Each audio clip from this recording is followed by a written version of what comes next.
হঠাৎ করে যদি আপনার মোবাইলে আননোন কোনো নাম্বারের ভিডিও কল আসে, আপনি কি সেটা রিসিভ করবেন? কখনোই না। আপনি রিসিভ করেছেন তো বিপদে পড়ে যাবেন। কেন বিপদে পড়ে যাবেন? আপনার অপোজিট প্রান্তে যে কোনো একটা মেয়ে থাকতে পারে, সেটা ব্ল্যাকমেল করার জন্য আপনাকে ভিডিও কল দিয়েছে।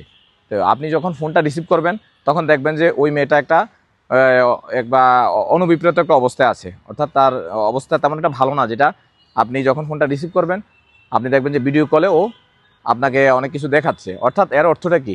আপনি কিন্তু বুঝতেছেন না, আপনি কিন্তু তখন একটা আবেগে পড়ে যাবেন। বাট সে কিন্তু আপনার এটা স্ক্রিন রেকর্ড করতেছে, স্ক্রিন রেকর্ড করে ভিডিও করে সেটা আপনাকে ব্ল্যাকমেল করবে। অর্থাৎ আপনার কারণটা কি? তখন কিন্তু আপনি বিপদে পড়তেছেন। অর্থাৎ পরবর্তীতে সে আপনার হোয়াটসঅ্যাপে, আপনার নাম্বারে, আপনার ফ্রেন্ডদের হোয়াটসঅ্যাপে মেসেজ পাঠাবে, আপনাকে ব্ল্যাকমেল করবে, আমাকে 1 লাখ টাকা দিতে হবে অথবা 2 লাখ টাকা দিতে হবে অথবা এত বেশিও চাইতে পারে। কিন্তু আপনি টাকা না দিলে আপনি ক্রমে তার ভিতরে আপনি একটা বিপদের সংখ্যা পড়ে যাবেন। তা আপনি এই রাস্তা থেকে অবশ্যই দূরে থাকবেন।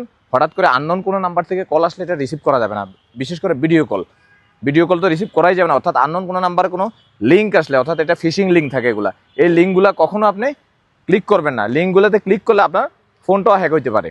সুতরাং সতর্কতার কোনো মাইন্ড নাই। সতর্ক থাকবেন, আপনি বিপদে পড়বেন না, বিপদ থেকে রক্ষা পাবেন। ধন্যবাদ। আসসালামু আলাইকুম।